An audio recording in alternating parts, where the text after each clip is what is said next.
What should you do if the slider bar comes out of your reduced buckle? Easy. You should put it back. Now, here's how to do that. The current version of the reduced buckle kit uses a Tegris buckle capture, which is relatively stiff and takes up some space in each of these corners, so it doesn't leave you quite enough room normally to get the bar in and out.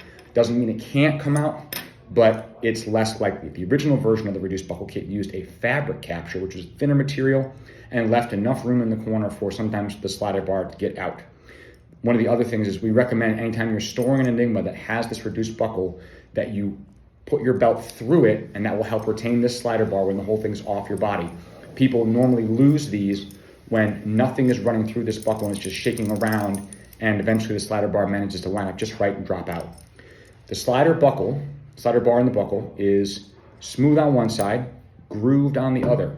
To take it out or put it back in, you have to have the grooved side seated fully against the frame of the buckle, hold one corner, tip to the opposite corner, and then you can get that tip out and remove it from the buckle.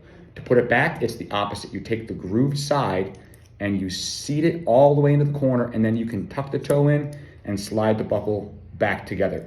If you try to go the other way with the smooth side of the slider bar against the frame and tip to the opposite corner, there isn't enough room for you to get that in and out, and you can drive yourself crazy trying to. It seems like it should work. It's so close, it won't go. Don't hammer it. It should be able to be removed quickly and easily without tools, with minimal force, and put back in the same way.